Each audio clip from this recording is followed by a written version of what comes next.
All right, so next, what do we got here? When two lines intersect, four angles are created.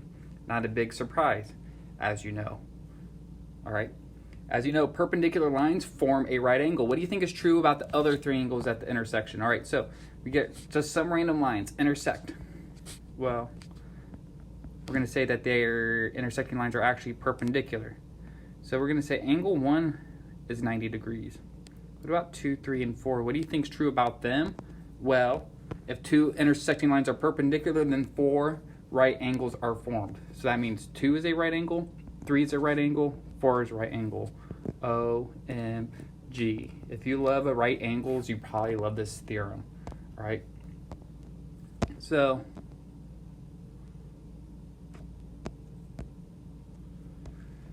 that's it for that one. Now we got this down here. All right.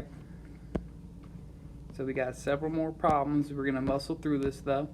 So now we're gonna create a two-column proof and try to prove the perpendicular transversal theorem on your own.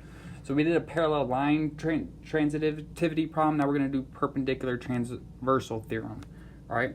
In a plane, if a line is perpendicular to one of two parallel lines, so it's saying this right here, perpendicular.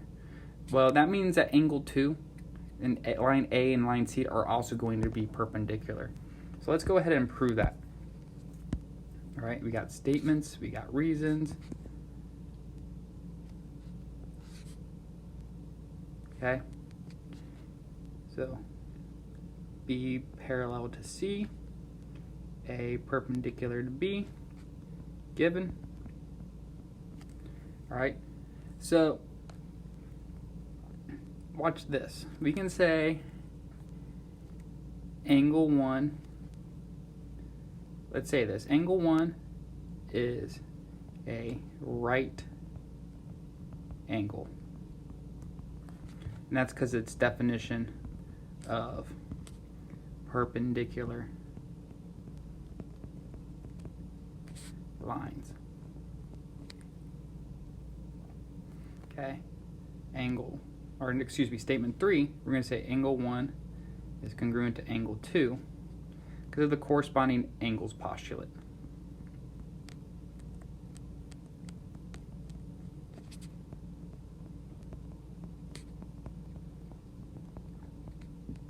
Okay. 4, we can kind of let's be, I guess, as tedious as possible. Why not? So that means that the measure of angle 1 is 90 degrees. Definition of right angle. I could have done this in a different order. I could have put that as, I could have had 3 and 4 swapped, but oh well. And I can also say the measure of angle 1 equals the measure of angle 2 by definition of congruent angles.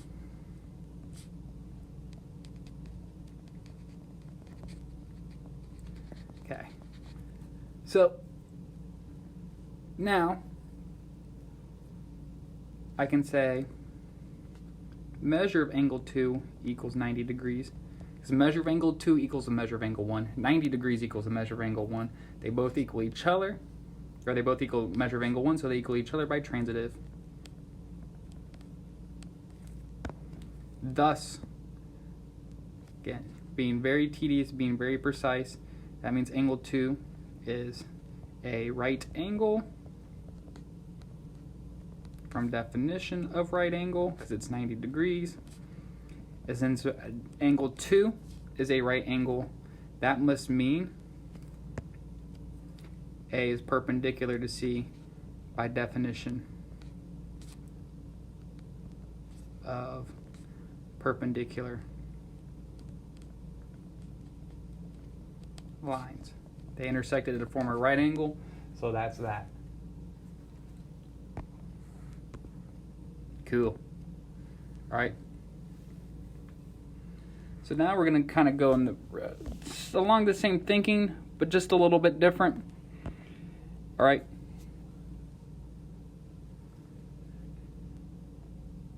In a plane, if two lines are perpendicular to the same line, then they are parallel to each other. All right, so that's basically saying, well, B is perpendicular to A. C is perpendicular to A. So they must be parallel. All right. So that's the punchline there. So again, we're probably going to be tedious again. All right. It's good to be tedious. It's good to be thorough, precise, exact, all that fun stuff. Okay.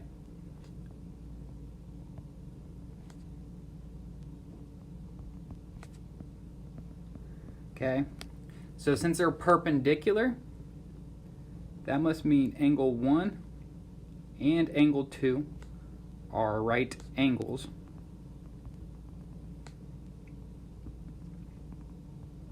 From definition of perpendicular lines.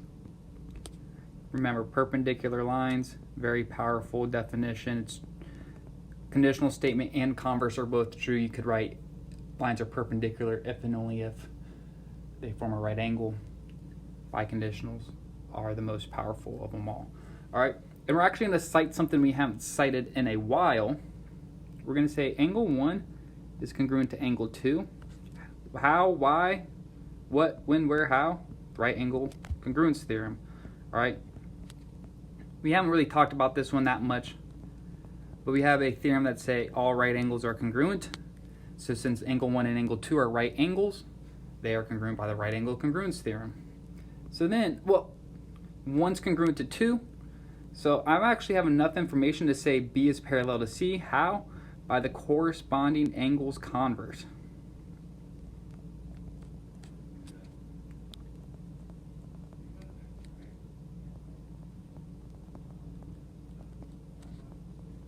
And that's it, okay?